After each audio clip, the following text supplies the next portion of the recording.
if I click podcast, that's where it's going to be, right?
Welcome. This is Eddie Brown at the Black Impact. This is our premiere and first episode. And today is going to be about effective networking. And I thought this would be a good place to start on our first show. All because of the point of this program is to teach others and help others in their business prospects and in the growth of their business, especially in their learning. And I think at this stage of the game, if you are here, then networking is probably one of the things you would like to discuss amongst others. So I think teaching how to network effectively is one of the places to start. From what I've seen as I've been inside of a lot of networking groups and meetups, that we're lacking as Black people in the understanding of networking and how to network. Because if we do it correctly, then it will be effective and will help our business.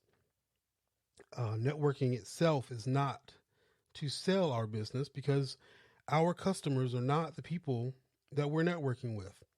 Now, they could possibly become customers if they choose to, but that's not what we're doing. We're supposed to be finding others like ourselves to help us grow, to help each other grow, not to sell each other business and services. So I think today will be a good place to start. And with that, I would like to bring in some tips for networking, because to do effective networking, we should know what that is first and foremost.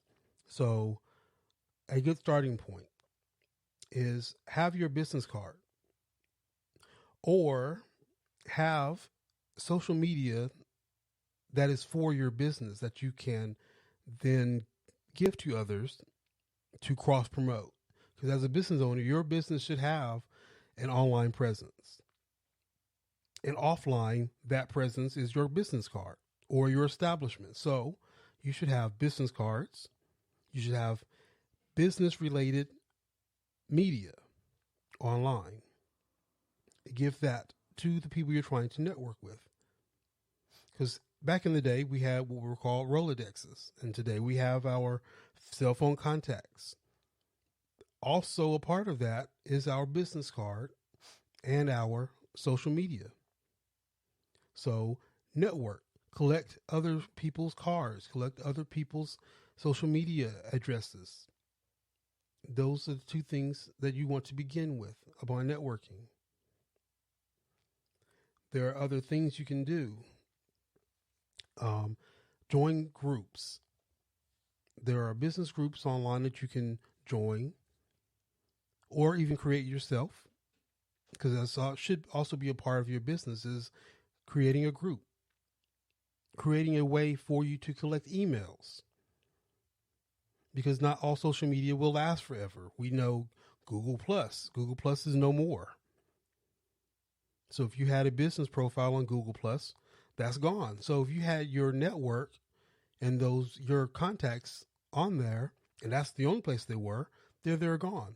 So you want to be able to have your network and a way to get to those people outside of your social media. So collect business cards, collect emails, join networking groups, attend networking events. Find people like you to work with, to help grow. Speak to your Chamber of Commerce's, go to trade shows, conferences, small business association. Create a meetup. It does cost money to do that, but that is not what you should be concerned with. What you should be concerned with is what and who will you be meeting in the group you create. Public speaking should also be a part of that. This format is my form of public speaking. I meet and hopefully will meet other business owners as they come on the show, as they call into the show. We have a guest tonight that is for this purpose, through this medium, speaking through a network, meeting through a network. Start your own radio show and a podcast. YouTube, start a YouTube channel.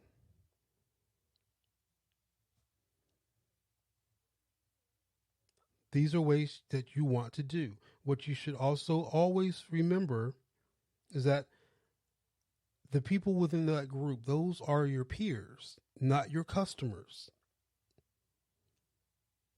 And since they're not your customers, you should treat them that way. So you should know that you're trying to learn and grow, meet other people, maybe, and especially learn. You can learn other things. Usually when I meet other people, I learn something new or something I hadn't thought of in a while. And that maybe that's their thing. And that's what we're just, talking about as we meet. And so to prove that point, tonight we have a guest on, and I will bring him on in a second to introduce himself. And it's through that's how we met. And with that, you want to be able to network with people, learn from them, and then with that learning, you can figure out what can you learn from each other. So tonight we have Karlton Hoskins from iDueSystems. And I'm going to bring him on now so he can introduce himself. Thanks for coming on to the show. Thanks for having me, Eddie. I really appreciate it. You're welcome. So if you could introduce yourself to the world. Sure, will do. Absolutely. My name is Karlton Hoskins. I am the founder of iDueSystems, and our company builds proprietary business solutions that helps entrepreneurs and experts guide their way through the business development process using life cycle stages. Okay. And for those that don't know what life cycle stages are, could you give an example? Sure. So if you search the internet, Google primarily, most people search Google, you'll find that there's various theories about the life cycle stages that began back in 1920. In fact, Eddie and I was having a conversation prior to previous to this podcast, in which he was talking about when he went to school, one of the theories that they taught in school was life cycle stages. Well, there's various theories about life cycle stages. The only problem with the theory on life cycle stages is that it does not provide you a format or a platform to build from. It gives you an idea of where you are, where you may be, but there's no really intrinsic value to it. There's no breakdown. So in life cycle stages, we classify them as 5 stages. Those 5 stages are seed, startup, growth, expansion, and maturity. In every life cycle stage, there's a specific action that needs to happen in order for you to accomplish that stage. So let's give an example. Seed stage. Those are for new business owners. People are just getting started. This is really the idea stage. This is the aha moment. You know, when you figured out this is the thing that I want to do, this is the thing that I'm great in. At this point, you don't know what the market's like. You don't know what pricing is. You don't know how you're going to package it, how you're going to offer it, what type of site fits what you're doing. You don't have a team around you. You don't know your strengths, your weaknesses, your opportunities, your threats. So none of these things are aware to you at this time in the seed stage. Now, obviously, that is completely different than being in the startup stage, because in the startup stage, you would know those things. So those things must be accomplished in the seed stage. So that's an idea of the seed stage. It's very difficult to just look at a company or hear someone speak and say, okay, you're in this stage, because that would be subjective. That wouldn't have any specific value, and you wouldn't know what actions they take. So I always equate life cycle stages to children and adults, and when I think about it that way. Mm-hmm. And I always say this when I speak with people. If a child has a headache, you would not give them 2 Tylenol 500 milligrams to relieve the headache, because that medication is too strong for them. If an adult, you or I, had a headache and someone handed you 2 chewable children Bayer aspirins, that would not solve your problem, because that medication is not designed for your body. So understanding the life cycle stages are really very relevant, and everyone should know what a life cycle stage is, especially experts who are out there trying to help a client.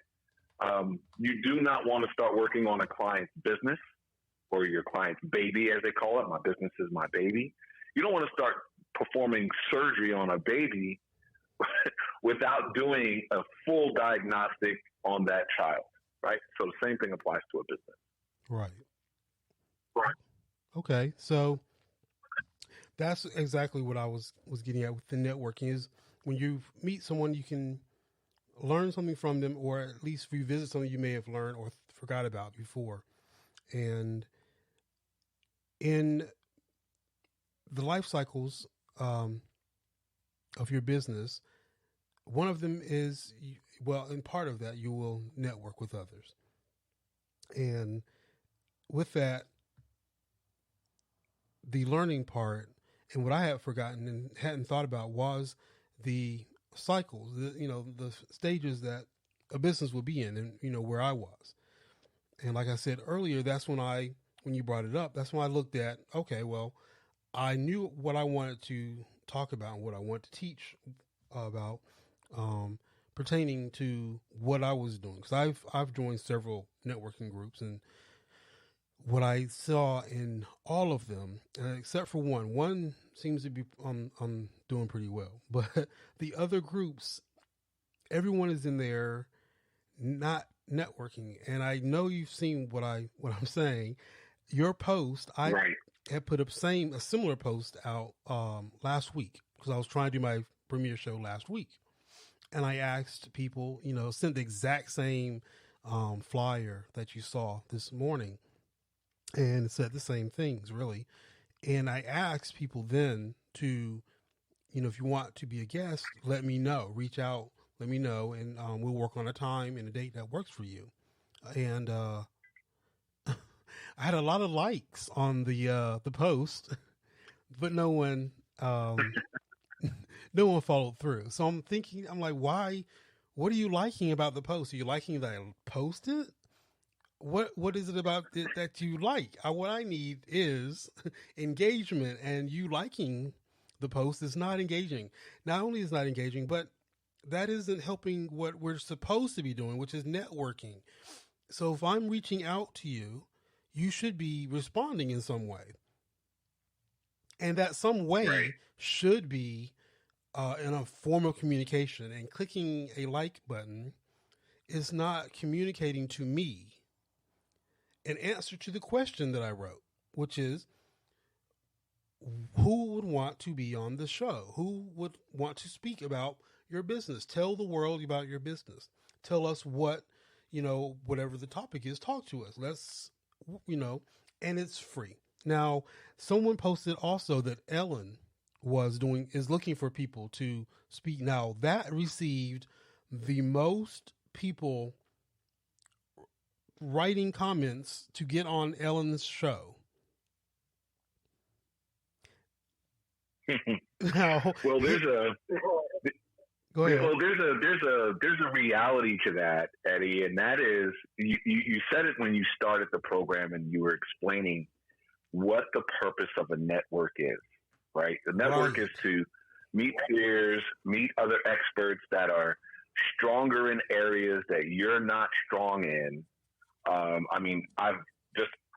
I've built my entire company around networking. I have on my team 10 experts. And when I say they're experts, I literally mean they're a doctor in what they do. I have a graduate from MIT that's on my team. These are all experts that did not know me prior to networking. But the mindset at the network is many people walk into a network, like you said again, Eddie, that they go into that network trying to sell their service. They're looking at the network like customers. So when they go to Ellen's show, the idea is, well, if I get on Ellen's show and speak, I'm going to get thousands of customers. I'm going to possibly get the Oprah bump or the Ellen bump if there is a thing. That's what you're correct. You're absolutely correct. Which, mind you, so it's not that.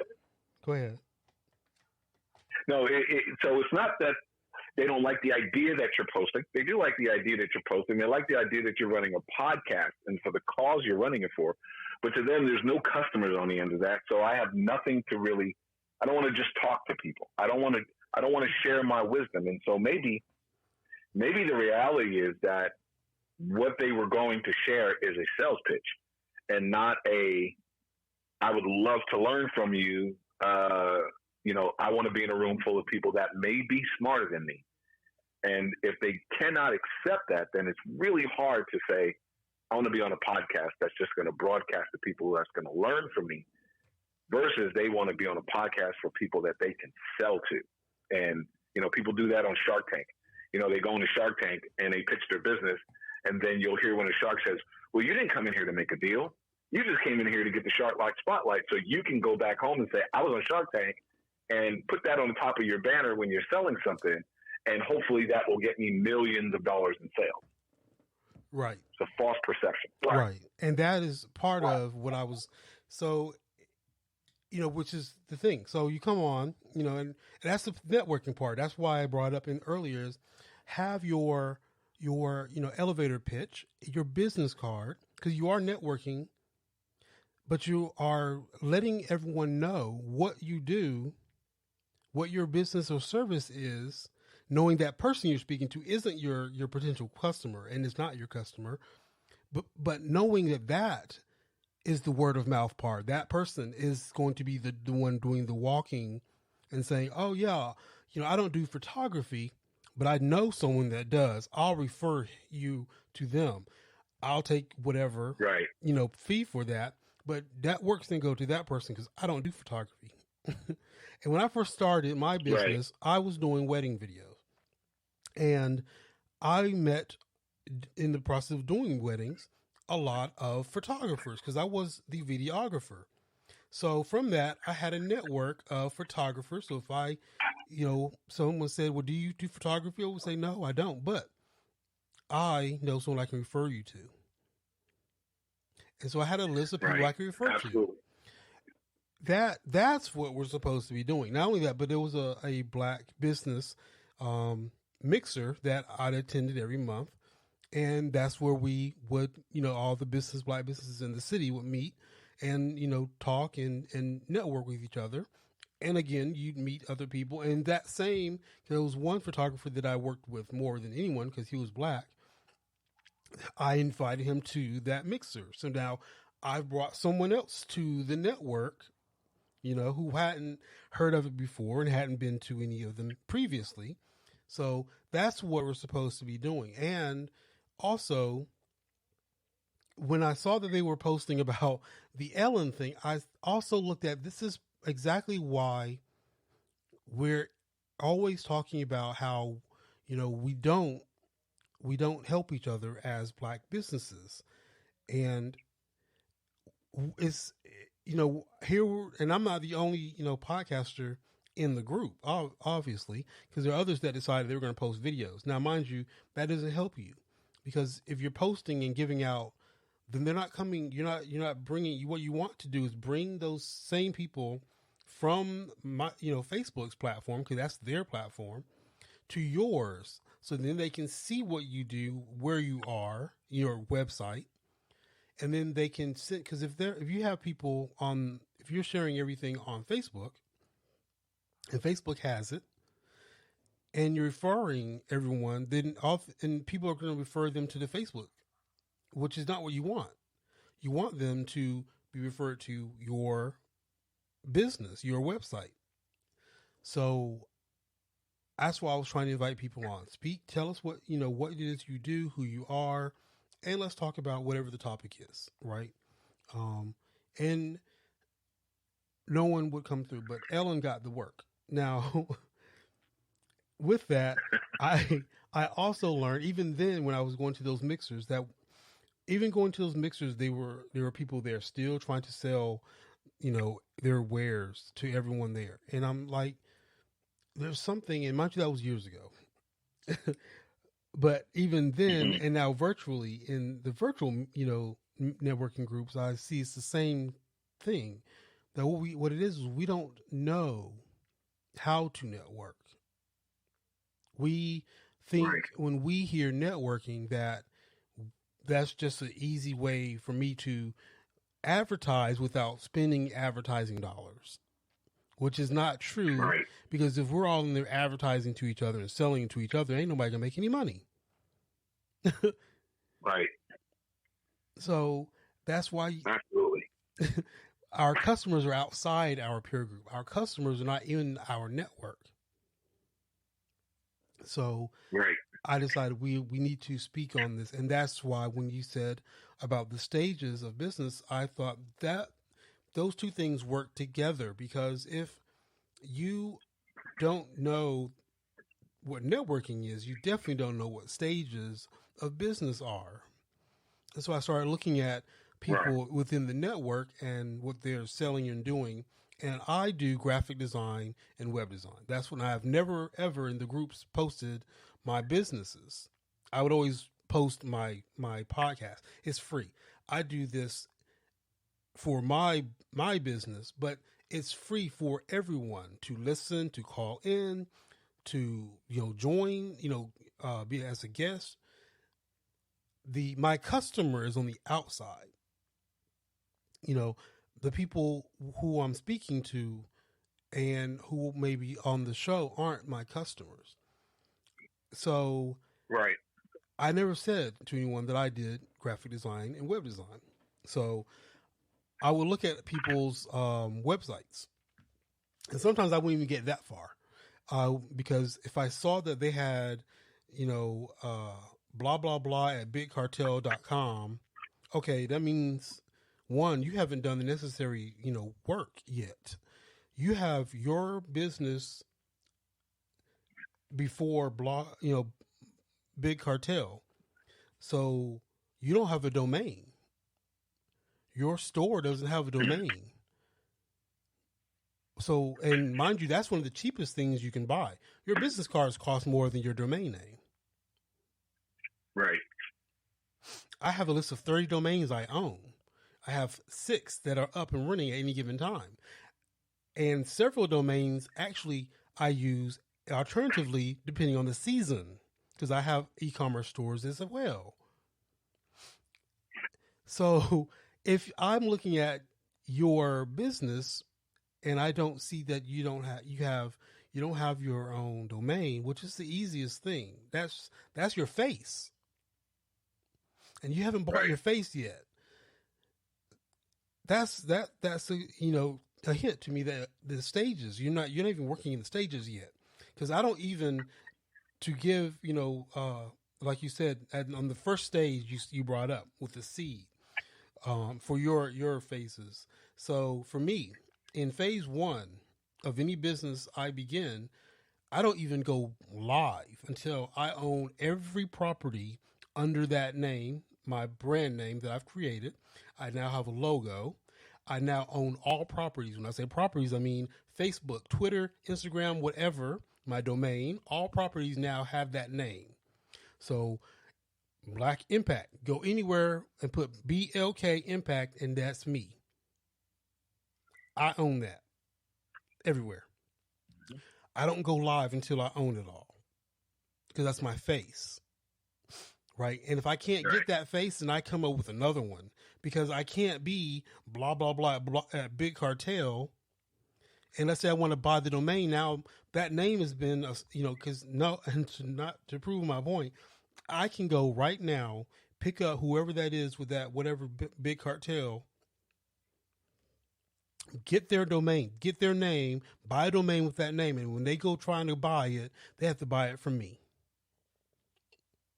Right. Okay. Right. That's why you don't show up like that. So you begin at the beginning. You must know all of that, have all of that ready.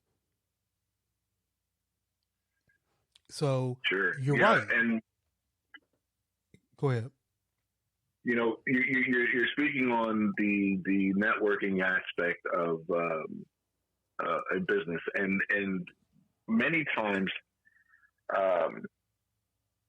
you made a point that, and I confer with you that when you go to a networking event, it's not because you're looking for customers, right?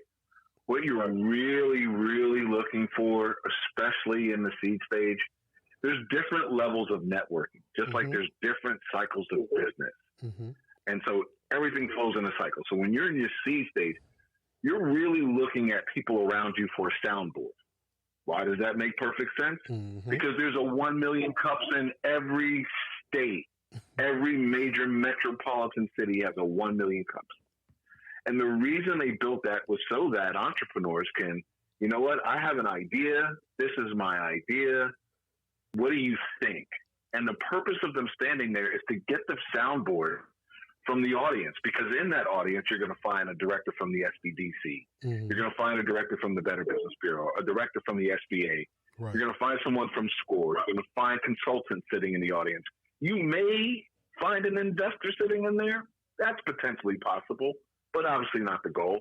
But you'll also find other business owners that have ideas, that hasn't vetted their ideas, that are now looking at you stand there and pitch your brand new idea, thinking, wow, I could do that. I could figure that out. Okay, I heard what that person said to the presenter, and now I've learned something. It's kind of like watching Shark Tank, right? If you just sit there long enough, you'll learn. Right. So going out to the networking events is key.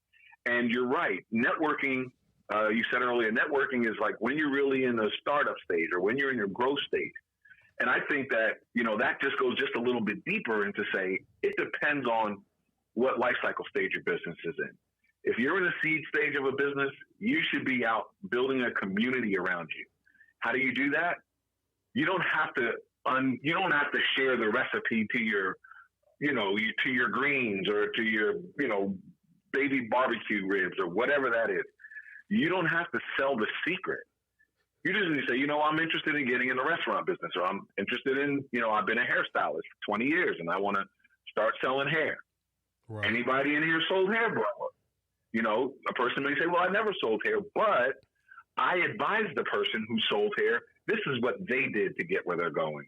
Oh, I advised somebody else. This is what I showed them about automating systems and how they can improve their sales cycle by creating funnels versus a website. And here's all these little things that you can learn from your peers through networking. But you just have to know, you know, like Eddie's saying, you have to know what life cycle stage your business is in, because then otherwise you tend to spew out everything to everyone. Right. And there are people out there that will simply replicate what you have. They'll hear the idea. That's me.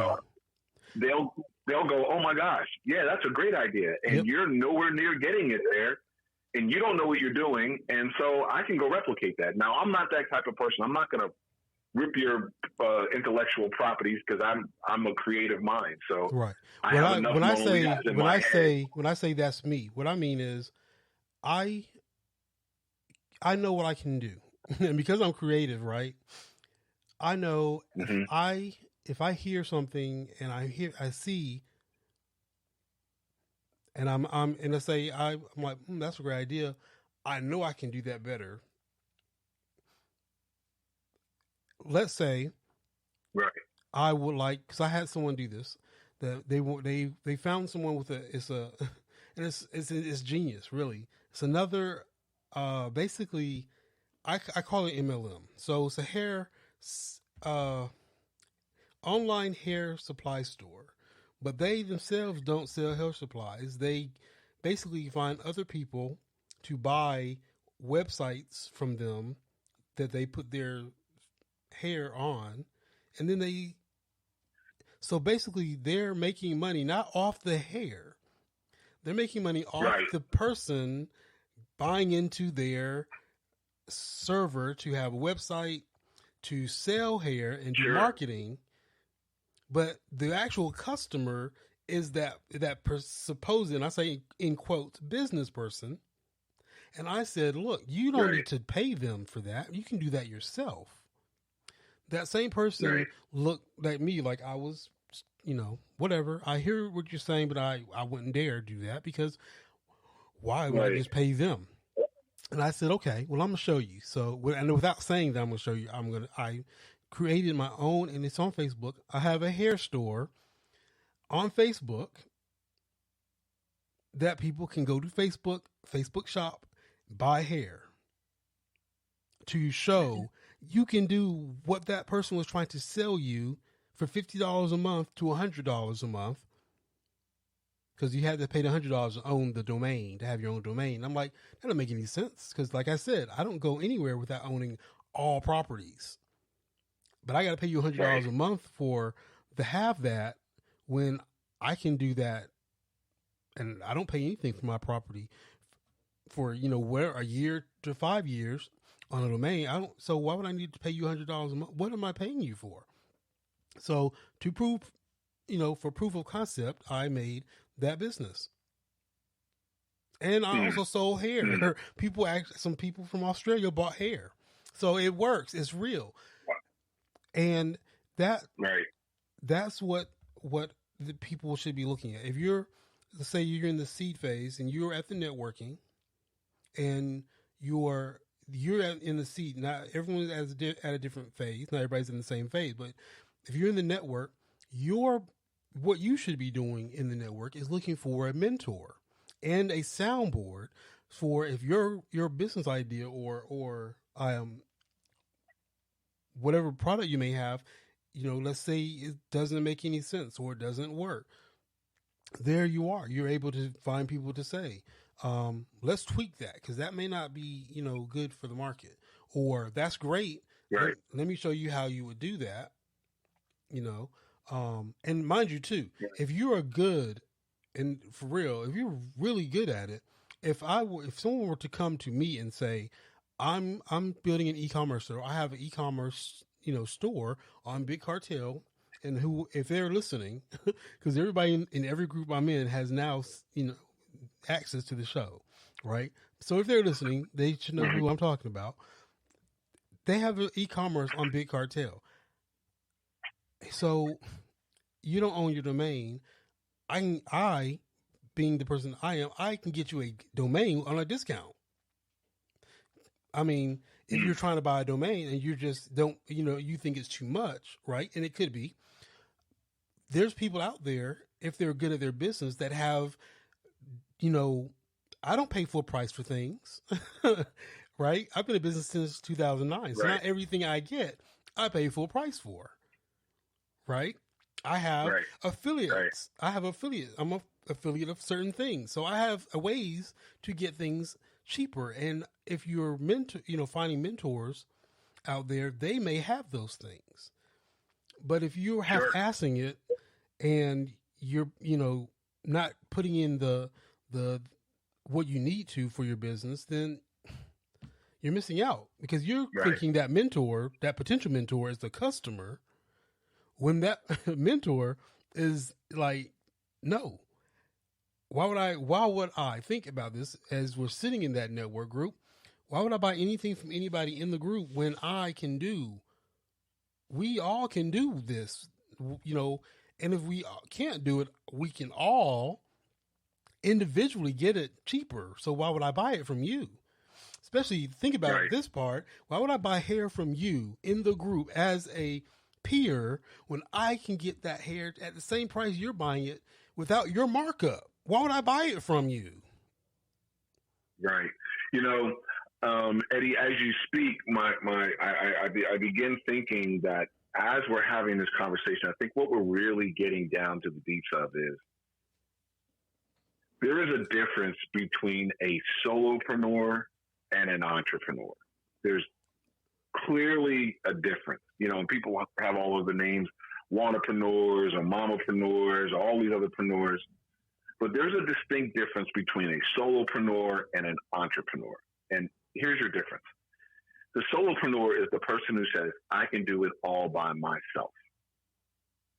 And just a quick disclaimer for the person who's thinking that, listening to your podcast. Mm-hmm.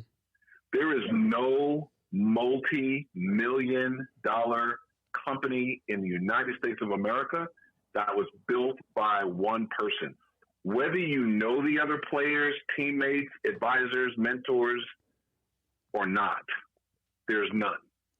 It always requires someone else because there's not enough education and time in a day for one person to do it. You're absolutely right. Even if Mark Cuban went to start a business tomorrow, all of the knowledge he knows about programming, everything that he knows about networking systems, everything he knows about social medias, front ends, back end, marketing, sales, he would put a team to work. He would not go do that himself to say, I'm going to get all the money. And so that's the first mistake, right? And entrepreneurs, their mindset is, I'm not trying to sell a product. I'm trying to build a business. Mm-hmm. There's your difference. Yes, you're absolutely right. So the entrepreneur takes off. When they take off outside, they start thinking, the first thing they think is, who fits on my team? Who knows more than I know in an area that I don't know? Okay, so now let's get a little deeper into that. And if you all haven't read the Blue Ocean Strategy, I completely recommend that you read the Blue Ocean Strategy. It's one of the best books I've read in the last 10 years about business. And what's happening is people see other people get online or market something and go, I sell hats, right? Or I sell, like you said, hair. That's a good one. I had a partner of mine out of Houston call me the other day and say, Carl, I got this hookup. I could get hair. I get the best hair out of India. And I said, you and 10,000 other people get that same hair. Thank you, because I'm one of them. He's like, but no one in my area got it like that, and da-da-da-da. And I said, dude, they can go Alibaba Express. Yep. AliExpress, and they can order that. And if they can't get it from there, they can go to Wish. And if they can't get it from there, trust me, there's enough Asian companies online that will sell directly to you. They'll even cut the shipping cost if you buy enough of it. They'll even drop ship it for you, so you don't even got to go down to the store to drop it to the client. In fact, they'll collect the money from you and make sure it goes in your e-commerce cart through Shopify or whatever you're using. So in that light, it's that everyone's wanting to do business because they want to generate money. They're not doing business because they're passionate about what they're doing, and therefore they haven't done the market research to understand the difference between a blue ocean and a red ocean. And not to get too deep into the blue ocean, red ocean strategy, I do want to say this because it's so relevant to the networking component. Mm-hmm. A red ocean is a service or a product that is filled with competitors. It's an ocean. The water is bloody because everyone's fighting over, clients, customers, right? A sale. So the water is all bloody from everyone fighting over trying to get a sale, right? The first person put their foot in that water, oh my gosh, sharks are coming, piranhas is coming, everything's trying to come get some food. They're trying to eat, right? And so there's this mad rush versus the blue ocean that no one's really in. You may have a few people out there on a surfboard, but it definitely doesn't have the masses in it. And when I hear most entrepreneurs start talking, they're not saying anything new. They're not creating a new process, a new method, a new product, a new service. They're just grabbing something that says, well, I know this person made this much money off of it. I'm going to grab that thing and I'm going to sell it too. And I'm going to sell it over here, and that's what's going to make me different. So back to understanding life cycle stages as we back up out of this, they don't understand their strengths. They don't understand the weaknesses. They don't understand the opportunity, and they don't know the threats to that opportunity. Mm-hmm. So that takes you back to a SWOT analysis. And mind you, think about what you just said is exactly mm-hmm. what I was talking about with me, because that's what I do. Remember I said business psychology earlier when I was talking. The business psychology of it is, I know that if you were talking, you don't have it all together yet. So the shark, and that's why I was saying that, because that's what exactly right. that. I'm looking at you and I know I can mentor you, but I know and like you said, solopreneurs, from what I found, are the hardest to mentor because they don't understand that right. you have to at some point build a team. You can begin as a solopreneur, right. but your eventual path is that team. You have to have someone, some people, something. So if you come to me with that half-ass piece and I'm looking at it saying, look, I can eat up all of your revenue instantly. Sure. Because I'm looking sure. at, I can do what that is you're doing instantly, fully. You have part of it, but I can come in and take all of it. You should be sure. looking at there's people out there that do that, right? And that's sure. You must look at your strengths, your weaknesses. The weaknesses is where you need to fill. You need to fill those in first. Right. Start filling that in, and right. then and that's what and you're right. They're not doing that. They're not looking at no. Mind you, when I said earlier too on your show is you have to learn. And it's continuous learning.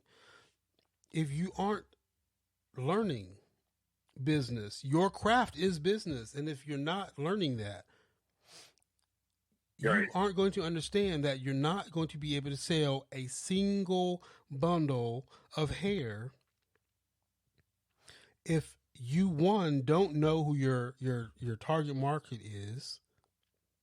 Two, if you come to the table and you look weak, meaning that if you came to the table and you said, I'm blah at blah, and that's, you don't own that, I don't trust your, I'm not going to buy from you. If I'm the consumer and if I'm the business person looking right. at it, then I'm looking at, you're not there yet. So why are you pitching to me? Your elevator right. pitch isn't even off the basement floor. Why are you pitching? Right. Right. They haven't. Yep. They're not reading. They're not learning the basic. Well, that is absolutely true. And again, that doesn't apply to all business owners because right. there are business owners out there who, they jump all the way in and they understand at some point, whether it's at the very beginning or 3 months later, that what, I need to learn a lot more than I think I know. And so it starts with, number one, what is the purpose, right? That's the first step in the seed stage. You go to bed, your wife said, hey, scratch my back, and you're like, I'm too tired, my arms hurt, I've been lifting logs all day or whatever, and you're like, well, you scratch your own back, right? Someone thought of that at some point and said, you know what, we should make a back scratcher, yep. right? Someone thought of that, right? That's something new. Someone else didn't create it. They looked at the patent office and said, oh, well, look, there are other versions of a back scratcher.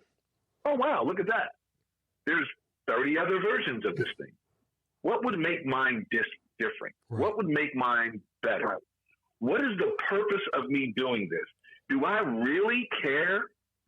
Do I really care about scratching backs that much that I want to build a product and I want to dedicate my life to building a product or a service or a business? More importantly, the business around back scratchers, right? Which is why, and I always refer back to Shark Tank because I always reference that to people who don't get out and don't go to networking events. If you don't do anything else, watch Mark Lemonis on The Profit and watch Shark Tank because you'll learn, oh my gosh, tons. But you'll hear these investors ask the question. You've created this amazing back scratcher, replace back scratcher with whatever you can think of. You created this amazing back scratcher. What is your background? That's the next thing that follows. What is your background? What gives you the acumen to build this thing? Where did you get knowledge from? What do you know that's valuable in the business? Aside from the fact that you created a back scratcher. I'm the most passionate, I'm the most hungry, I'm trying to get the most money. That ain't going to do it. That doesn't run a business. No. I know how to develop a team. I understand my market better than anybody else. I understand this.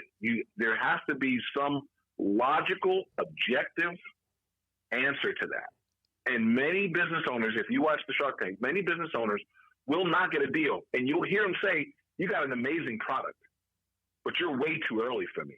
You're way too early. You don't need to be out here trying to get money for your business because you haven't even proven the business model yet. Right. You haven't proven it. You haven't made enough sales. You haven't talked to enough people. You haven't gone hungry and have to eat ramen noodle soups and drink water and eat crackers for 3 months. You didn't quit your $70,000 job, lived off your wife or your family while you put this together. So you're really not passionate about it. You're really just trying to make $1. And that's the difference in that solopreneur and entrepreneur that I've realized. And so a lot of times you hear people say, man, I'm hustling. I'm a hustler. Yeah, you're a hustler. You're selling whatever you can get your hands on to make $1. Right. But I was about to say, building a business. And that's a horrible way of describing yourself. Because if anyone understood that, hustlers haven't made generational wealth. They're forever working. Absolutely. They work to perpetuity. Hustlers aren't wealthy. Correct.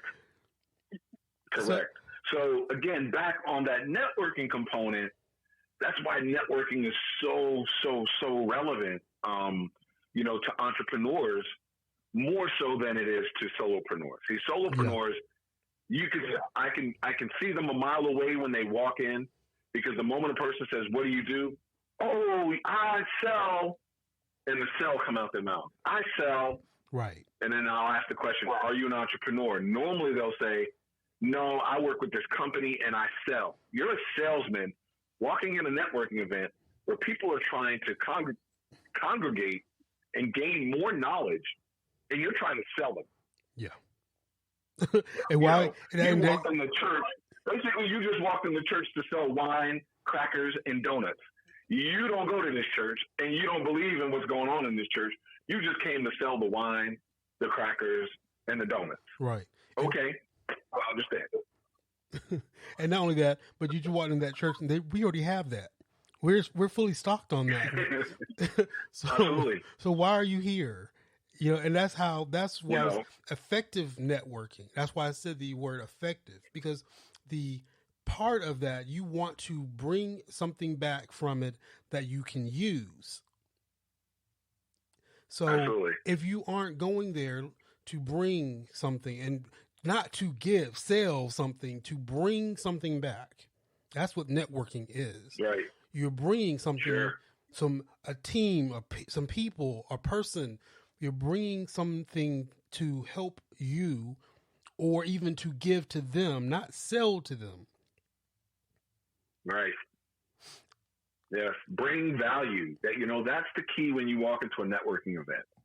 What happens, in light of that, Eddie, and this has been my experience. I started networking, I don't know, maybe about 3 years ago. Okay. After I finished all the research on what I was building, after I realized that I was not even in the blue ocean, I was more like in a white ocean. Like there was no beach, there was trees around the water, and there was no one over there. Like, most people are terrified of putting out a service or a product that does not exist because, I don't know if it's going to make money, right? I don't know who needs it. Well, that's what the networking is about. Right. To go out there and start building a community and just talk about the value of what it is you're building. You don't even talk about what you're building. You could talk about the value. One of the questions I asked Eddie earlier before this podcast was that, what if, Eddie, what if there was a system out there that could objectively identify the life cycle stage of a business? What if? What if it can do that? Would it be helpful or would it not? His response was, yeah, it would be helpful. Okay, great. Right? Information goes in my head. Boop, I got it. He thinks it would be helpful. Then I think about who I'm talking to. I'm talking to an entrepreneur. I'm talking to somebody who's ambitious, someone who's motivated. If I really wanted to get deep, I can call Eddie back and say, hey, Eddie, let's do an avatar survey. So this is really a customer survey. Basically, he's not my customer, but because his response to that would be helpful and he sees how it could be useful, now I can start getting a better understanding of who he is as a business owner because he can help identify my market. So going into networking events helps you to identify your market, but not through the process of pitching a sale. Simply through educating, sharing value. You may know something that someone else in that room doesn't know. Right. And they may ask a question. If you share that value, that's great. What happened to me when I started going out and sharing value was the president of a bank heard me talking about life cycle stages. And Eddie, he said almost the same thing you said. Wow, I haven't heard anybody talk about life cycle stages since I left college. College. I haven't heard anyone talk about them. And then I started explaining to him why they're valuable, and he just stopped me. He might try to call, wait, stop. I want you to come and speak at my bank. I want you to speak at my networking event. And so, unlike all of the other speakers that had, presented at the bank, went out, they did the little broadcast and stuff. I don't know what he did or what his team did, but when I walked into the room, I know normally there's about 20 to 25 people that come out there consistently. When I walked in the room that day to start talking about that, there was 50 plus people in there. And I was like, whoa, why did all these people come to hear what I had to say? And the reality was, after I walked out of that door was, because I didn't come to sell anything. And when the ones did walk up to me and say, can I buy something like that? I said, I don't have it. I'm building it. It's not ready. And they were like, whoa, would you come speak at my event? So I got invited to a BNI. I got invited to 1 Million Cups. I got invited to the Better Business Bureau, which in fact we ended up starting our own networking group with the Better Business Bureau, that they went out and promoted, they hosted, they brought the food and just said, Carl, come in here and let's do this thing. And so I had the opportunity to really get out and start speaking. And the reason I got that opportunity is because when I went into networking events, I wasn't trying to sell anything, because the truth of the matter was I didn't have anything to sell. I really didn't. I knew what I was building and I knew the value of it and I understood how it worked. So the knowledge of how it worked and what it does, I was just talking about what it does. Basically, how can you apply it to your business today, even without what I have? And so that value proposition, if you're a hairstylist and you go in there and you can do a talk on how to make sure that the person's hair will take a weave, or how to make sure that when you wash a person's hair, it doesn't fall out, or that the chemicals meet their hairstyle or their ethnicity or their hair texture. You know, you don't have to sell your product. You can teach value without selling. And if people do that at networking events, everyone in there learns. The first thing they do is they get to know you because there's a story. They get to like you, right? And eventually they get to trust you. And when you get those three things together, that's the person who will buy from you. Yes. And like Eddie said earlier, if they won't buy from you because maybe they're like Carl and they're bald-headed, and so he doesn't rock no hair. So, you know, it ain't no weaves or wigs going on this head, right? So I may not be the customer, but I may know someone who needs that. I may know a hairstylist who's looking for weaves or looking for your product or looking for your service. Yep. Like you said, that I can connect you with. He was a videographer. Affiliate. And he that's didn't exactly, do photos. Exactly. Now you're going to, you know, now let's say, and that's what I was getting at, because the last part of what I had written was that, well, part of the last was, like you said, you started doing public speaking. That's part of the networking. So, and I said that it's in bold. Absolutely. Become a public speaker. The thing, improve your public Absolutely. speaking skills so you will be invited to present at events such as conferences or even as a guest on a radio show or podcast. Offer interesting and entertaining content. And there will always be people in the audience eager to get to know you better or perhaps even pitch interesting business ideas to you. Now, mind you, I wrote this last week and no one's read it, which is fine. It's there. People can always go and get the information. So that you have, now you're speaking. Now you, like you said, you didn't have anything to sell. You're giving the information. You're speaking. They're getting to know you. Now, let's say you were there and you did have something, but you're not there speaking to sell. You're there to speak on you, what it is you do, who you are. Those people listening may say to themselves, because like I said, let's say you have to do a business audit at some point in your business. So let's say you're there thinking, oh, well, I don't have that. I would like to offer that or use that or whatever. That person sitting out there, maybe 5 people may become a customer. Sure. You weren't selling to them, but they now know you and they know what you have, what you can do. They're now thinking up and they're a customer. Selling, you don't want to have to sell. And part of it, if you're a networking group, you're not supposed to sell to us anyway. We will buy if we choose to buy for what we need in our business. Well, we know what we need. We know what each other sells. And that's what I was saying. I haven't told anyone I do graphic design. I look every day, because even this morning and throughout the time I do logos. I just got someone sent me a thing on Instagram. If you need someone, I do I do my own logos. Okay. Don't sell to me when I do what you do. You don't know what I do because you haven't asked and you didn't speak with me. We haven't conversed. So if we had, if we were networking, oh, wow, I can't sell logos to him because he makes logos. I can't sell websites to him because he builds websites. But, I don't mean to cut you off, Eddie, but it just leads me back to social media. Sometimes, and I've become very finicky about the people that I accept on Facebook. And again, I only use Facebook on the business side. If you see me communicating, I promise you I'm in the business Facebook. My Facebook with my mom and my family and things like that, if they're not someone that I grew up with, they're not in that Facebook. Right. I have 13 Even if people. I've met them recently. I have 13 total people on my personal Facebook page. 13. And here's the thing. The only reason why they're on there, they don't know this. And if they're listening now, they'll know this now. The only reason why they're on there is because when I launch, and like I said, I have all these properties I have to have when I launch a business. Those are the first 10 people. I said 13, but this is what I'm saying. Those are the first 10 people that I need to like that group so that I can get to where I can get my analytics on Facebook. I don't care if you buy from me. I don't care if you read a thing I do. All I need is to get that instant ability to get my analytics. That's all I care about. I don't post pictures of my kids. I don't talk about anything about me personally. It's all business, all my profile. And I have several businesses and each business has a Facebook page, and that's all. That's it. It's just business.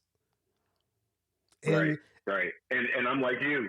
I use Facebook to network, to meet people, and then I want primarily when I go into Facebook and I meet someone and someone says, "Hey, let's connect." I'm looking at building a relationship with that person. I'm not looking at trying to sell that person. A lot of times, I'll connect with somebody and they'll come over and say, "Well, what do you do?" And, okay, great question, because I'm on my business side. So I say I'm a founder of a company. Right. We build software. And they're like, "Okay, cool." And I'm like, "What do you do?" And the first thing that comes out is a pitch. I work with this company and we do finance. If you're looking for money or something like that, let me know. I can hook you. And I'm like, whoa. I immediately go back up to my network and I delete and I block. Okay. I did that today. No lie, on Twitter. Because that's not the relationship. And so here's a good example. We talked about building communities today on this podcast. Mm-hmm. And so one of the communities I built was, I don't know, maybe 4 years ago that I started this community. And this was when I was really heavy into tax lien investing. And so the two best states to me personally, everybody has their opinion, is Texas and Atlanta and Georgia, right? You said it right first time, Atlanta. Well, Fulton County, to be specific, it's Fulton County, DeKalb County are my two favorites. I will probably get more properties in DeKalb County than I will in Fulton County because a lot of investors are out there are like solopreneurs. They just think if they just throw money at it, they're going to make a bunch back. And I'll break that down in just a minute. But Texas has a higher ROI per redemption period. Anyway, I don't want to get into that because most people are like, "What are you talking about, Carl?"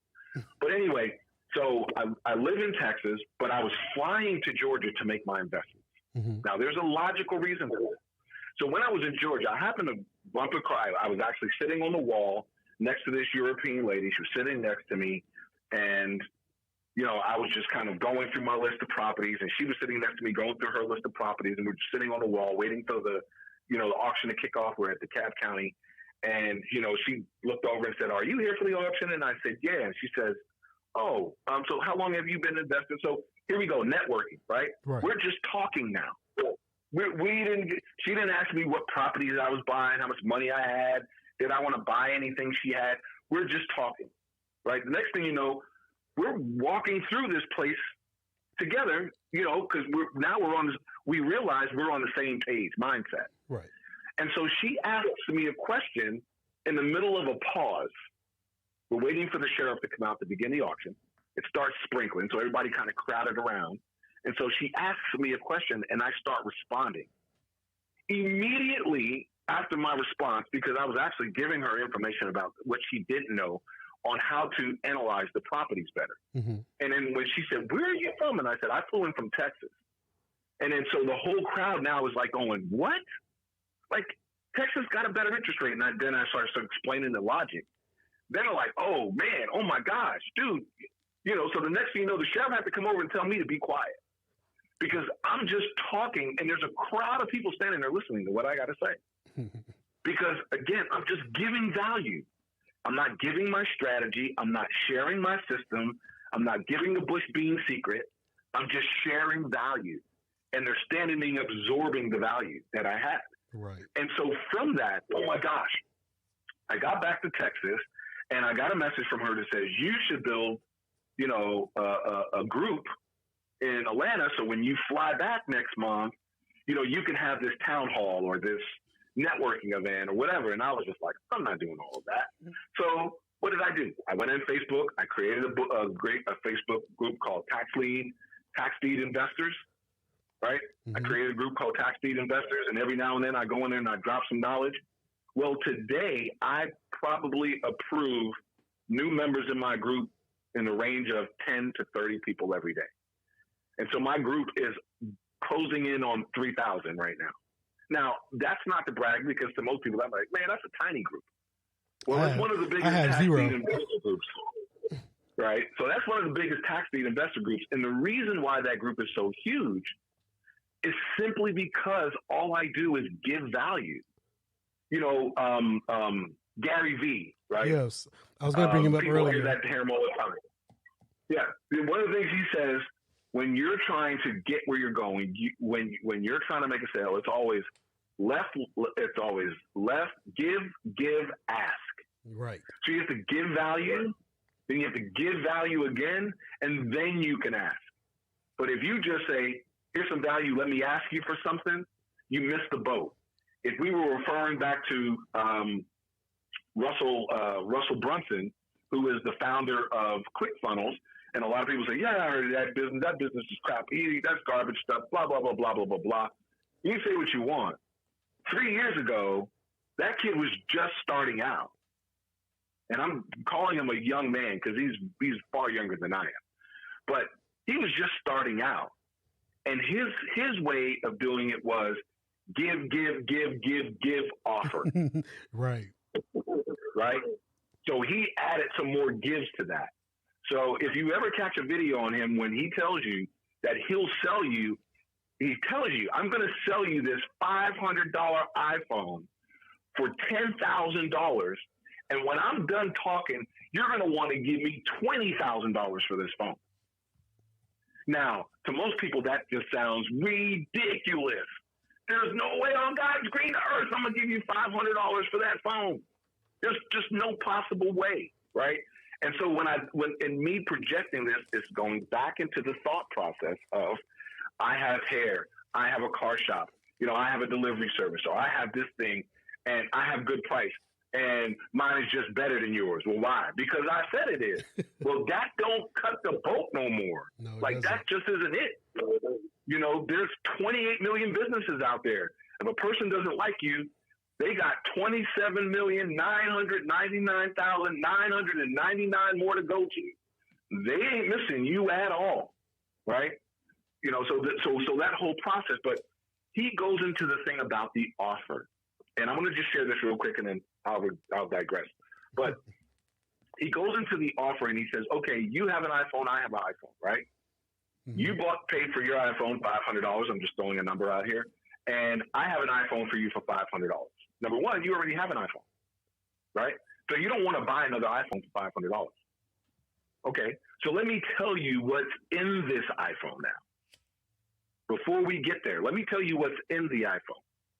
And he goes through this dialogue of explaining that he's a part of a business group, secret group of business owners that includes Mark Zuckerberg, Mark Cuban,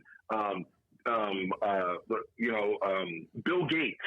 All these billionaires are part of this group, and he pays $100,000 to be a part of this group. And they go to this group once a year, and it's a secret, secluded retreat. And they go out there, and they have these deep, deep dialogues about business and what's going on, and what's going to be the next big thing, and what's popping, and what do you need to know. And on this iPhone, I recorded every one of those dialogues.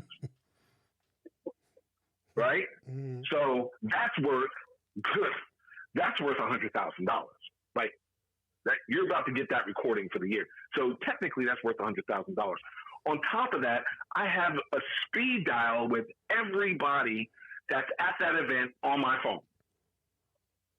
So you have phone number for Mark Zuckerberg, you have a phone number for Mark Cuban, you have a phone number for Bill Gates, you have the phone number for Warren Buffett, every billionaire in the United States of America, I have their phone number. Oprah Winfrey, you name them, I have them right here on speed dial. That's also in my phone. Is my phone worth $10,000 yet? And then he keeps going, and he just keeps going, and he keeps going, and he's just showing you that it's not the price that people buy. No. People don't buy price. People buy value. Perceived value, right. Value.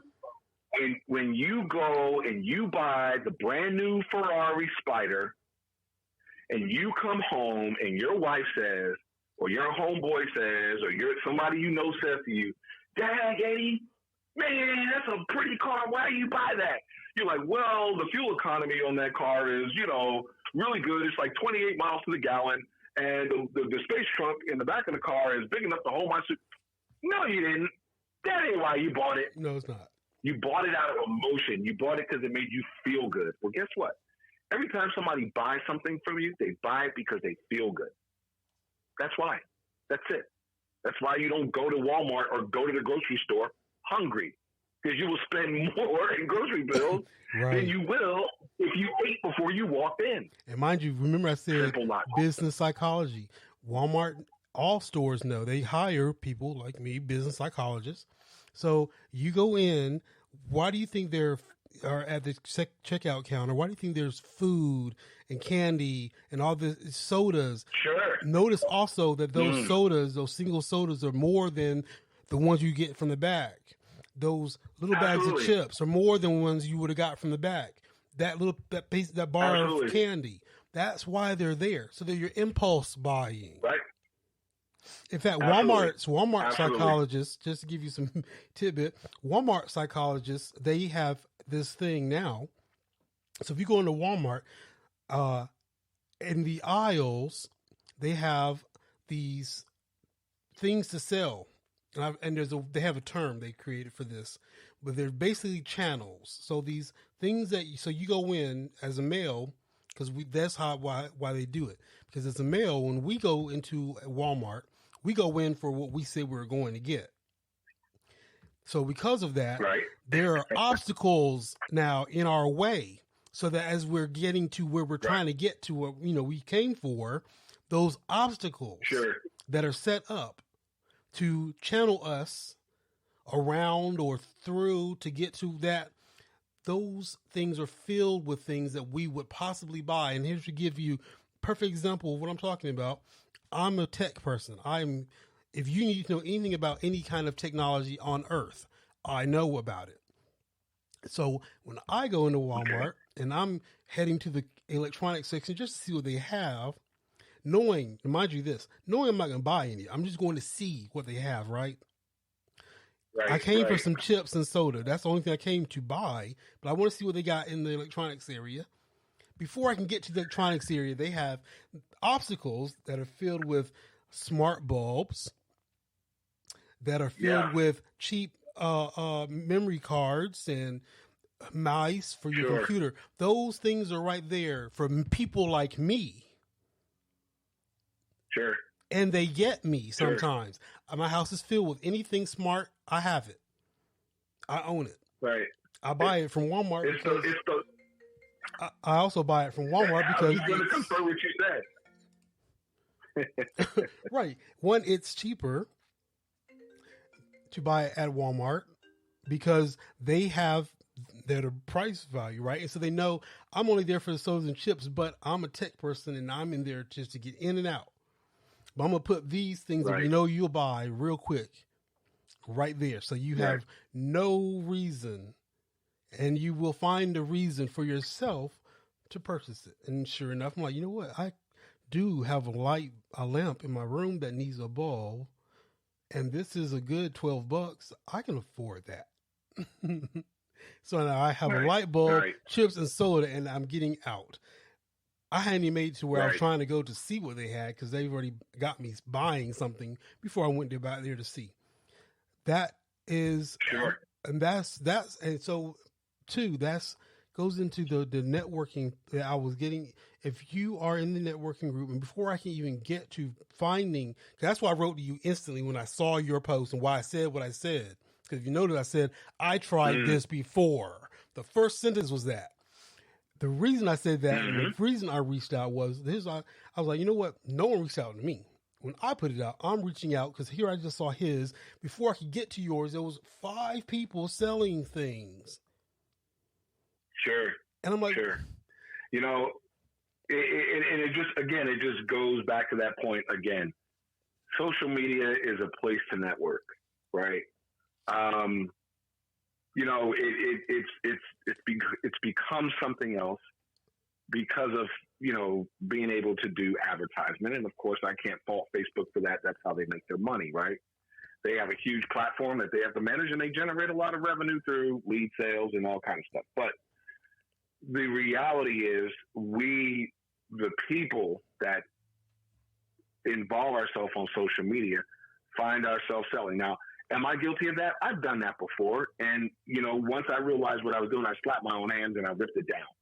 Like, wait a minute, that's not what we do. We don't do that. Right. And so what I've come to realize is that now I spend time, more importantly, building groups. So here's my suggestion to a person who wants to use social media: networking as a platform for potential sales. Here's what I would recommend to them.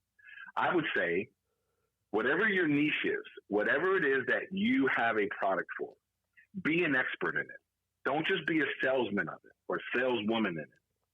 Be an expert in it. If it's hair, if it's putting sod on the grass, if it's HVAC, if it's cooking, if it's ironing clothes, building a logo, whatever it is that you do, build a group. Create a community of people and say, hey, here's some ideas on how to create your logo. Here's some ideas. Here's some things you should know about getting a logo. Here's some of the secrets to getting into the trademark research. By the way, here's the link to get in there and start doing the research. Here's how to do the research faster. Here's how to check your logo. Here's how to bounce your logo off your potential clients to determine if it's valuable. Give value, because they're trying to learn how to do something. If you just give value right there, they're going to come in and they're going to be there. Now, I do not sell to my investment group at all. Right? I do not. And then I have a business solutions group too. I do not sell to that group either. I don't sell in those groups.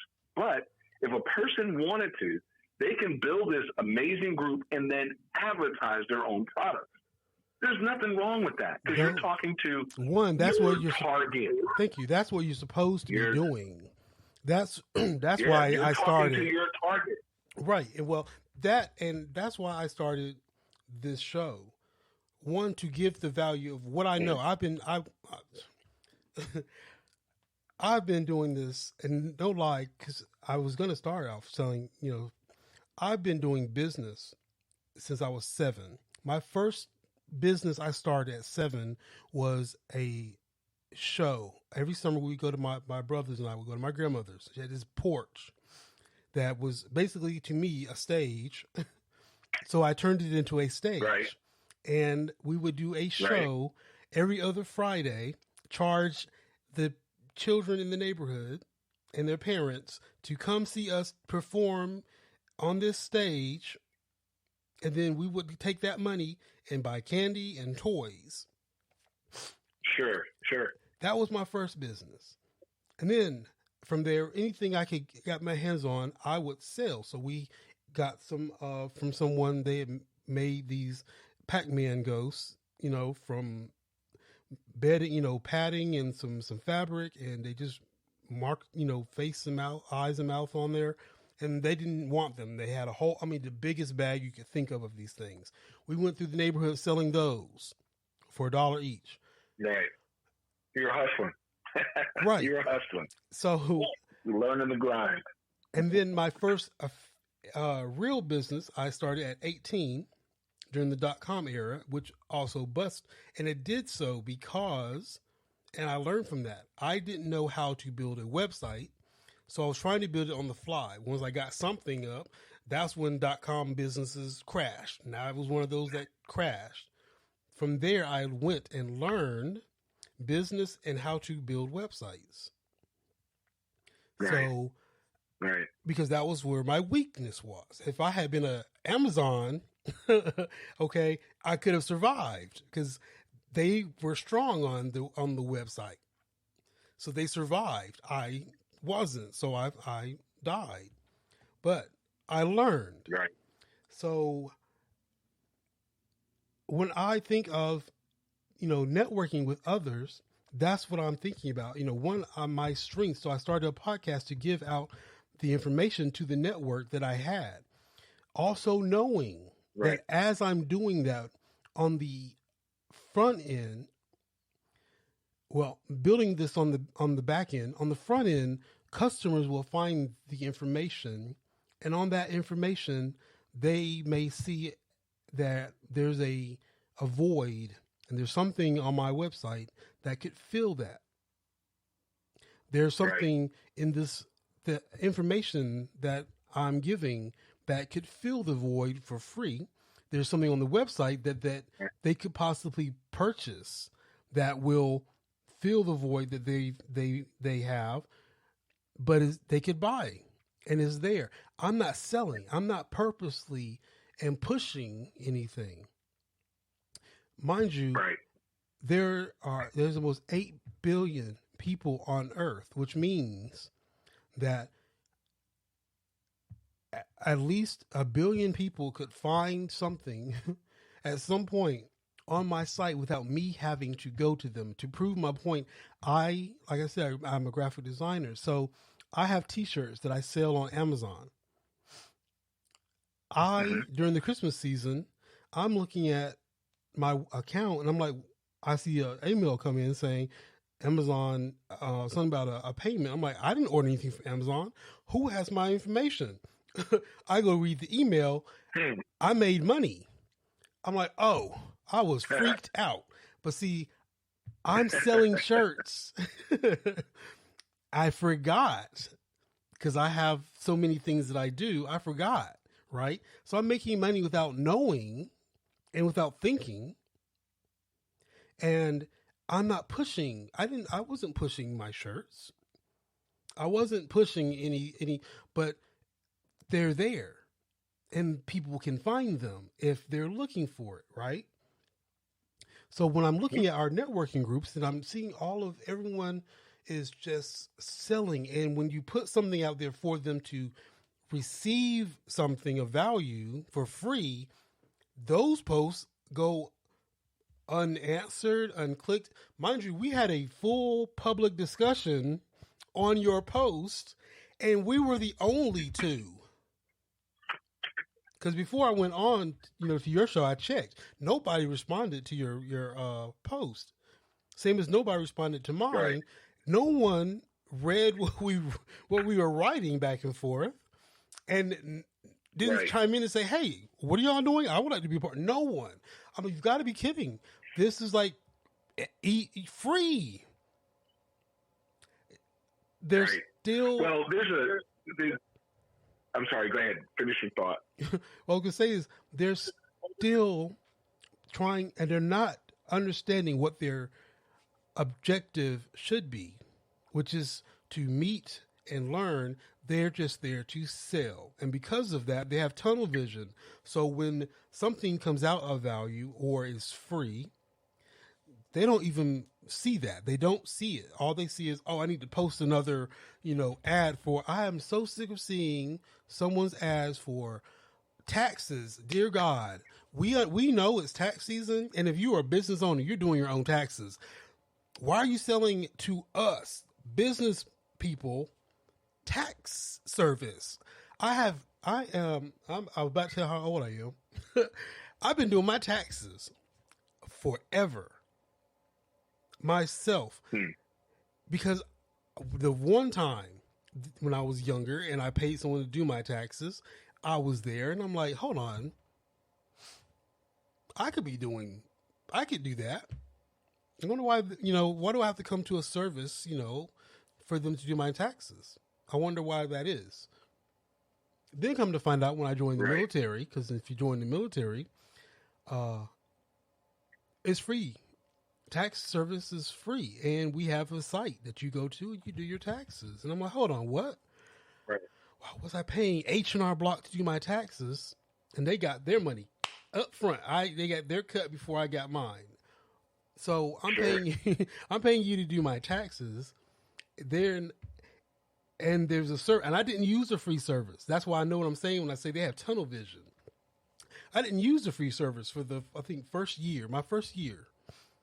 And I said, why did I pay? And there's a free, because they send it in your email. Go here to do your taxes for free.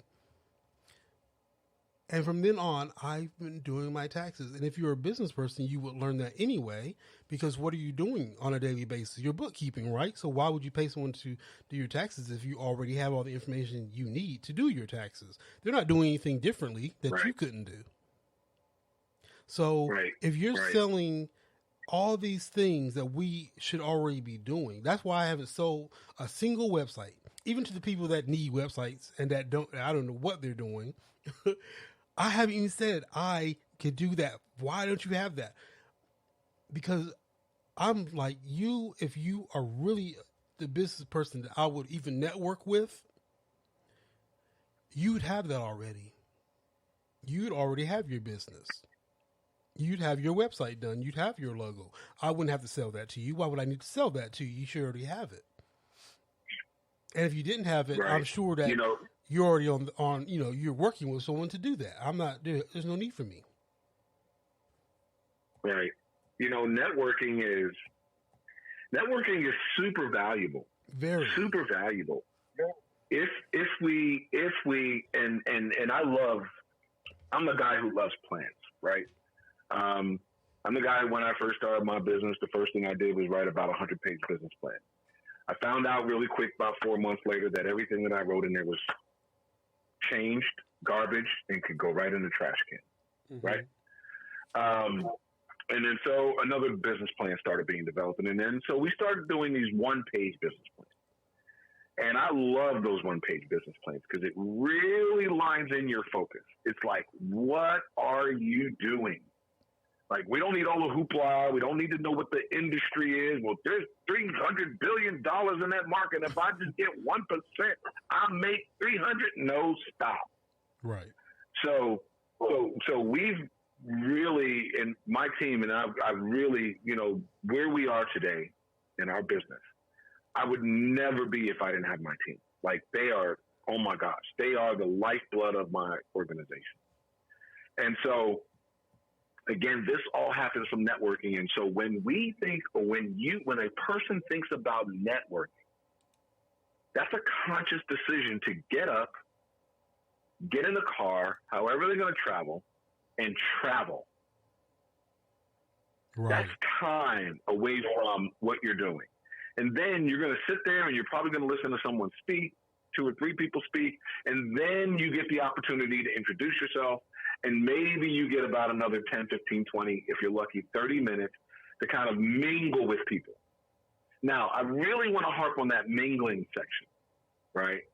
Because that mingling isn't how many business cards you can get out your hand or how many business cards can you get back. It's not like the old days when we were young boys and we like, oh, I'm going to this party. I'm going to see how many girl numbers I can get, And I knew girls that I hung out with that used to say, I'm going there and see how many business numbers I can get, right? That's not what the networking is about.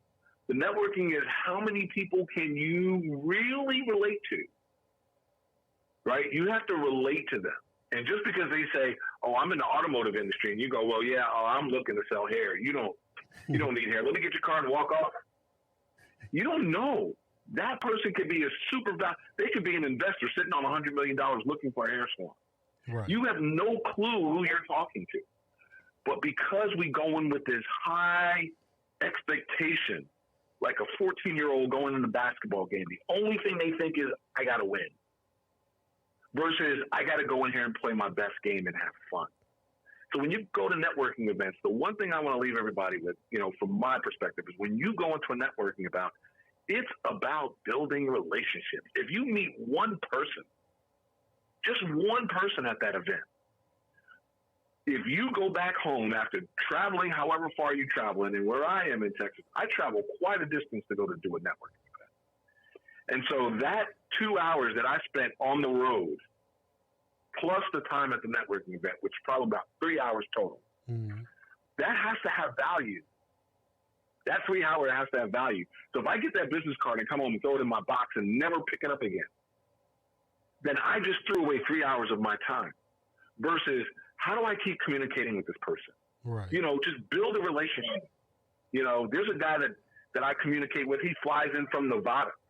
Literally, he flies in from Nevada to a networking event of CEOs, and he spends about $10,000 a year to do this. Right? And when he gets here, the first thing he does is send me a message or calls me and say, Carl, what are you doing? I'm not doing that. Now, mind you, I'm not a part of that networking group. I choose not to be. But he'll call me and say, Carl, what are you doing? I'm like, I'm not doing that. He's like, hey, come on, let's go get breakfast or come sit down and talk with me. And we'll sit there and chop it up for an hour or 2 hours. And I mean, we are not necessarily talking about business. Right. We're talking about life, the world, what his experiences was, how he grew up, how he started his multi-million-dollar business, how he failed in business. These are just me, and I'm literally a sponge. I just sit back and listen because I learn tons not to make the mistakes he made.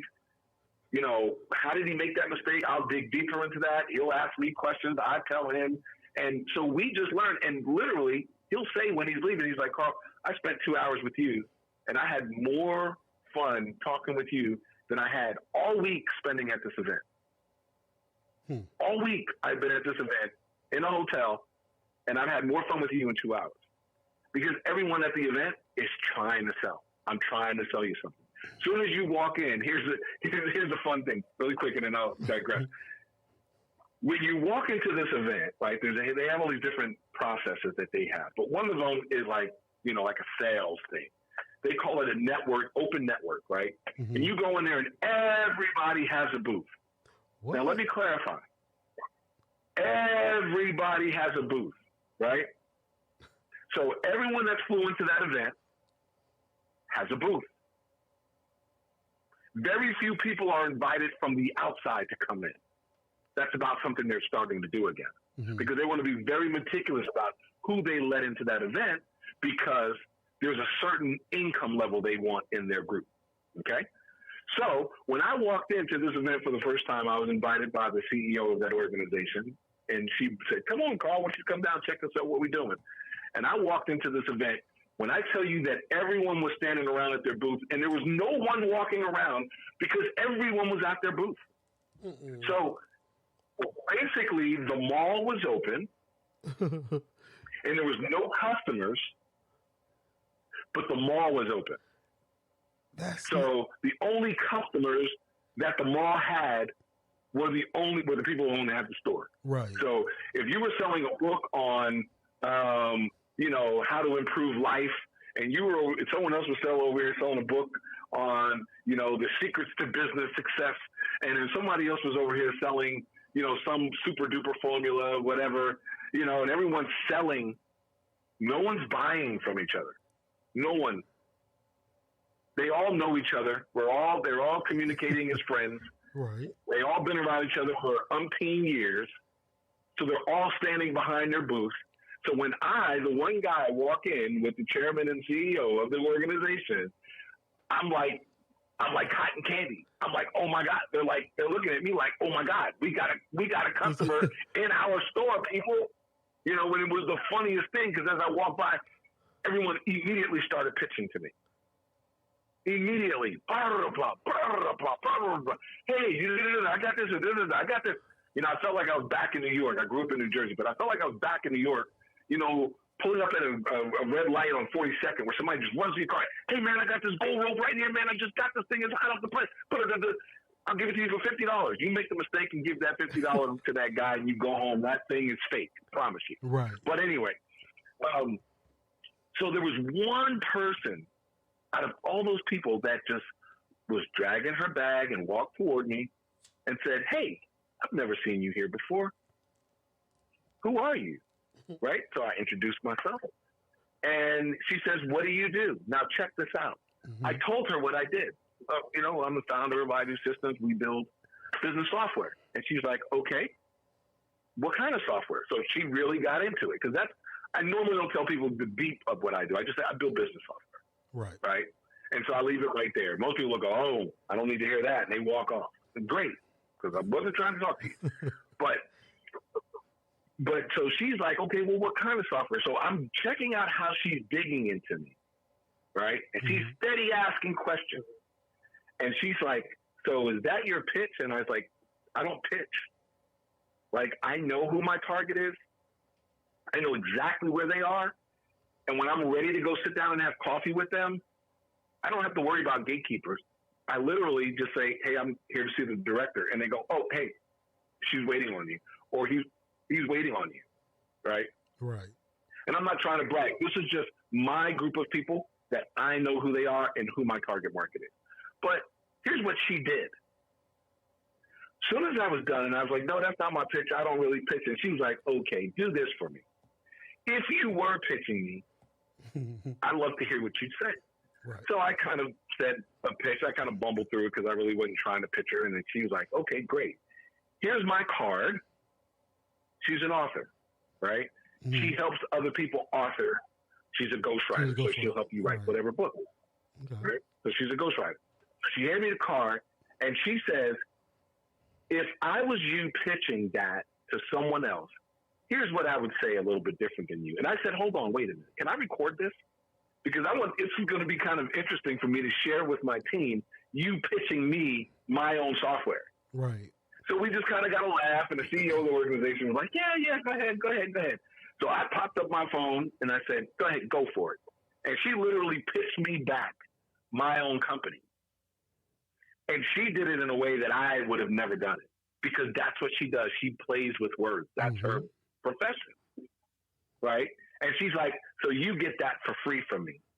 Now, you let me know when you want to write a book, and I'll be happy to help you. Well, what do you think happened? Before the day was over, she was like, hey, come on back. We're doing this little private thing. We're going to have pizza. You can come hang out with me, and I'm going to take you through it. Chairman was like, no, he's with me. But other than that, when she comes into town, it's, hey. When the holiday comes, it's, hey, how are you? Happy holidays. There's that constant relationship development. And that's really what I wanted to lean on. Not the story, not who I was with or any of that nonsense, because all of that's just garbage. The reality was the person who's willing to build a relationship with you is the person that you want to find in the network. And the more you can find, the merrier. The merrier. But if a person gets to know you, like you, and trust you, they'll help you do good business, whether they become your client or not. They'll help you do good business. And that's what I wanted to leave with the podcast listeners. And that's exactly why I wanted to do this episode, because that's what I want and why I invited all of them to listen to the show and to be a part of it. It's because that's what I want us to understand and use the network for, so that we, instead of coming to the group and pitching to each other, we now know how to actually network, and now network effectively, so that we can make those connections, meet those people, and grow our business. Because if we doing it the way we're doing it, we're not going to grow anything. You're not going to build a business. You're not, so you're not networking at all, let alone effective. You're not networking at all. And we need to be networking. And especially since we've niched it down to a Black network, we should be networking. We should be doing that. And so that's the whole purpose of it. And the reason also why I decided to not only do a blog post about it, but also speak on it, so that we can hear from someone, which is the whole reason why I wanted to have someone on talking about it, so that it can be seen what networking looks like. Maybe, hopefully we, go back to the group and, do that. And I'm hoping that people listening will do that, and we won't have to be inundated with tax service and hair businesses. Well, that'll always happen. That's not going to go away, because people are just there's just those individuals who think that, network, if you put me in a group of a network of people or a group of people or entrepreneurs, well, I got something to sell those entrepreneurs, and that's what they're thinking. And so that mindset is going to live on. It's never going to go away. There's just always that person who thinks, give me a crowd, I'll get a sale, right? But the reality is, if you do not know the life cycle stage of your business, then you don't even know what type of networking you should be doing. Whether you should be doing public speaking, whether you should be giving away value, whether you should be looking for clients. There's a time to look for clients in a networking group too. But you have to know exactly where you are in the life cycle stage, and then what group, right? Then what group are you going in, right? If you sell software and you go to an IBM conference, you're not selling anything up in there, because everybody up in there has what you got or can build it. If you make the mistake and say it, they'll replicate it before you can wake up tomorrow morning. Thank you. That's You know, exactly. Thank you. but Yep, and that's why if I've you not sell, said. right, but if you sell, let's say, men's cologne, and you're in Vegas, right, and you happen to walk into an IBM conference, yeah, you might get some sales. Literally, you may get some direct sales, because when those guys leave out of there right then, that day, they're going to want to put on something. Somebody forgot their cologne. It might smell a little musty, and they're going to want to buy some cologne so that they can go chase after the girls. But at that point, you're not networking. You're a vendor. You're a mobile vendor. You're no different than the person at a baseball game saying, popcorn here, got your popcorn here, got your fresh popcorn here. That's all they doing. And that's not networking. That's not. And that's exactly that reference is exactly what I feel like when I go on and that's all I see. And I'm sitting there thinking, like, if only you all knew. Like, if I could show you, and of course I would never give them, all that I do, but if you could see like what you're saying and what you're pitching, I have access to that at wholesale. So I'm not here to buy that. I can get that without thinking. Right. And right. What I'm here for are the people. I'm not getting the people. I'm getting their product. And where's the person behind the, that's who I'm looking for. That's what we should all be looking for, right. is the connection to the people, because we should be right. working. And I was, because my whole thing too, and you had alluded to it earlier about the Facebook.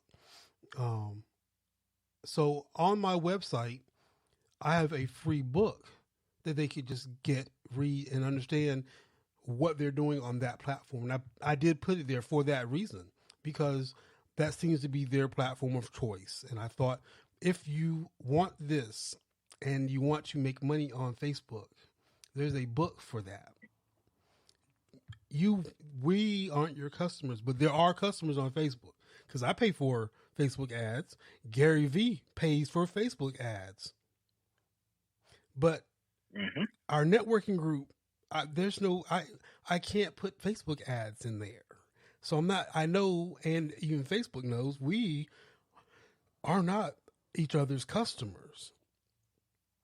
So that's why even in the group, you don't see there's Facebook ads in there. There's just us. There are no Facebook ads in there. Right. So if you want to sell effectively, there's a book for that. You can learn that and you can do that and you will make money. But know that or network and meet someone who is great at it and let them do that for you. Right. And in fact, so you not don't only have to do all things. That's exactly what I was saying, because those things you can barter. Let's say I make websites. You want to do Facebook ads, or you do Facebook ads and I don't know that well. How about I do your website, you do my Facebook ads, and hey, we now Absolutely. have, that's what you should. Why you don't want to sell to each other because we're peers, but you may be doing something or have something that I don't have or don't do well, and I may have something so we work together. And that's what I was saying earlier with my, networking, where I don't do photography or didn't at the time. So I had someone within my network that when I got work, because I for that reason, I started posting on that I did photography. Right. And I personally didn't, but I was pushing it on my site that I did, because I wanted that if I got that work, the jobs to come in, then I could post it, I could give it to him, take a cut or whatever, and now he has work. Right? Because there's always somebody out there for something, and I may not be able to do it. So that's how it worked. And that's what you want. Because then think about it, so Amazon is, we work with each other, right? I create the graphic, Amazon produces the print. Then they sell the shirt. I get my cut. They have their cut. We both make money. Okay. That's how it works with me and Amazon. That's a relationship. What they're not seeing, and in fact, I've seen people. I sell shirts. I design shirts. Okay, cool. So do I, but I don't physically have to print them. I can, but I don't have to. So, hold on, I have someone writing in. So, what you want from that group is to be able to find those things, network with each other, see if you can work together, and now you have something that you can sell that you didn't have before. So let's say on my store, and I'm only selling gift products, but you sell hair. Look, you can put your hair in my store. When those sales come through, I get a cut, and you get the hair, send it to the person. You made some money, that kind of thing. Right. And then you don't have to build your store. There's a solution to that. Right. And there's a solution to much of this networking. And I've heard someone else say this before. They said it a little more harsher than I would say it. Sound like Gary V. I really don't. I don't know if it could have been. You can say this. You said. Yeah, you can say whatever you want on the show. If you are in a networking group and you find that you are not getting the value from that group, and I don't mean sales, right?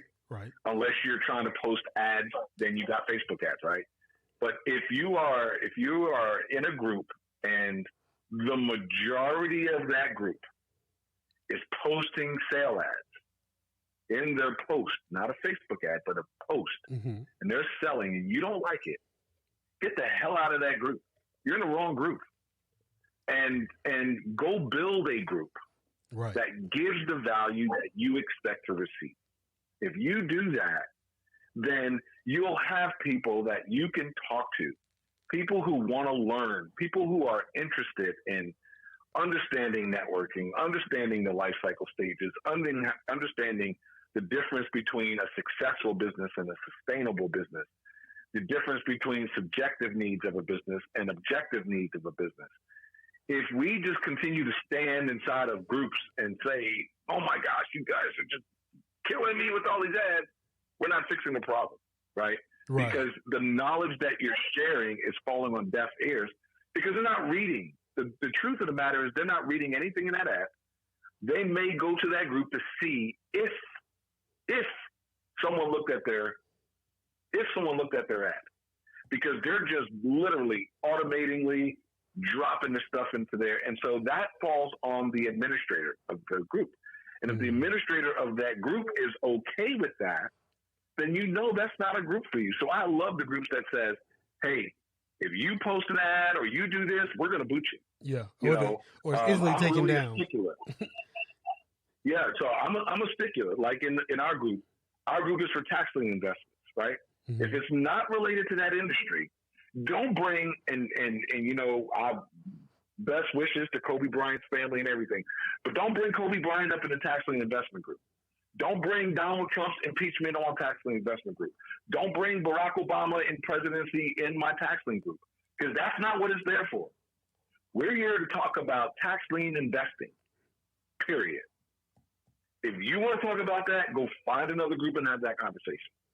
But if we catch it, not only do I drop the post, I boot the person and block them. Mm-hmm. Because that's not, it's the culture that matters of the group. And if we don't define the culture of the networking group, you're going to have problems in your group where, hypothetically, someone creates a group and it's supposed to be about educating entrepreneurs to building a sustainable business. And every time you go up in that group, someone's trying to sell you free credit repair. Somebody's trying to sell you hair. Someone's trying to sell you a car wash. Or someone's trying to sell you a logo or a T-shirt or new bell bottoms that just came back in style or whatever they're trying to sell you. If we as managers and administrators of these groups don't grab a hold of our groups, well, then guess what? We like my mom used to say when I was young, you make your bed, you lay in it, right? So If you want to, if we really want to give value, if we really want to give value to people, what we do is we find those individuals who are really in that group talking about, hey, how do I do this? Or, hey, does anyone know this? Which is why I always ask questions in groups, because I'm trying to get feedback. Yeah, same and if here. you notice, there was only a few people that responded on that, right? And I posted that on several different groups. And I think I may have gotten about 12 responses from that. So that's 12 people interested in that dialogue. The rest of the people on that group, whether they saw it or not, I don't know. But the people who haven't responded that may have saw it, they're not interested in that dialogue. Why? Because I'm interested in something else. Either you're not interested in what I'm talking about, and as an entrepreneur, I wouldn't understand why you wouldn't be. But you're not interested in what I'm talking about, so you must be interested in trying to sell something. Yep, I agree. Or you must be interested in trying to buy something. In either case, that's not the person I'm talking to. Yep. That's not the person I'm talking to. So that's when we have to step back and go, you know what? I'm going to build a group to do this thing, and I'm going to just start dropping knowledge. And then when other experts get invited in the group, they can drop knowledge. When entrepreneurs come in, and they can ask questions. And if they have a knowledge that we don't know, drop your knowledge. Which is exactly. And if everyone is on that same path, then you're good. Yeah. And that's why I, in conjunction with my Facebook business page, that's why I made a group. Because I want those people, and I'm trying, to gather them in that group, like I said, there's no one in there. It's just me. Right. Right. But that's the plan. That's what it's for. So that you actually have, and that's the only thing you get in the group is knowledge, the same knowledge you get from the website, right? Let's say you didn't want to go to the website or didn't have, say you're on Facebook. So it's a duplication of, so you have that. And also others can put knowledge and information there too. No ads, not a single ad is allowed. Good. Good. And the only place. There's a lot to learn being an entrepreneur. There's a lot to learn, and there's not a lot of people feeding that information in the way that is relevant at the time that a business owner needs it. They feed stuff at the wrong time, and again, you can't give a 6-month-old baby a chicken wing, hot chicken wing. Now there may be somebody standing out there listening to this podcast saying, man, what are you talking about? I gave my baby a hot chicken wing. But I'm telling you, boy, don't do it. Okay. Don't do it, So yeah, networking is great. I think networking is the way. I just think we need to learn how to network. And when you're networking, you need a plan, and you can't plan unless you know what life cycle stage your business is in. Otherwise, you will network inappropriately, and it can cause your business to be stagnant and limit you from growth. I'm not saying it will, but it can. And with 86% of businesses in the United States generating less than $250,000 a year, and 76% of businesses never making it to year 10, there's a fact that whatever everybody else has been doing for the last 50 years hasn't been working very well. Right. Hasn't been working very well. So if you're following a model that says, no, go to the network and get it, sell, I'm telling you, I made money. I'm telling you that model is dead. Just like websites are dying. Websites are becoming magazines. No one wants to go online and look through a magazine. They want to meet people. This is why they say video is great. They want to meet the person who's talking to them. You're more likely to buy from somebody who's talking to you, right? Not some cartoon animation or a whole bunch of reading. That's just not happening anymore. That's going away. And so as these trends continue to change, it is important, especially in this particular group, the audience of this specific podcast, to understand that. Once you understand the life cycle stage, your world will change around your business. Then you can create a networking plan, and then you can start networking and building relationships effectively. And I'll leave you all with that thought. I agree. And that's exactly what I want to leave them with as well. Is that when you join a networking group, first learn how to network, then use that group specifically for what your stage in your business is, and actually network. Bring something from it that you were looking for, that you need, not going there like it's a mall and shop. That's not what it's for. It's not there also for you to go and advertise. It's there for you to meet people and learn from people, to build relationships with people in business, in your field. This is your field. You're in the business field. Network with other business people. Be a part of your community of business people, not sell to your community. The people that need to buy things within the community will buy them. That's guaranteed. If there's a need for it within a specific somebody's business, they will get it. But you're not there to sell it. They will seek it. Just as you would if you needed it. You're there to network. And so that should be the end for today. My plan is to try to do this every Monday. We'll see how that works. So I appreciate you coming on the show today. And if you ever want to come back on, just let me know. I'd be honored. Thanks for having me. Absolutely. You're very welcome. So that's it for today. And everyone else, if you can, just go to www.blkimpact.com, sign up, and also go to Facebook. We have a Facebook page at BLK Impact, and join our group and join the page. And I appreciate your time, and thanks for listening.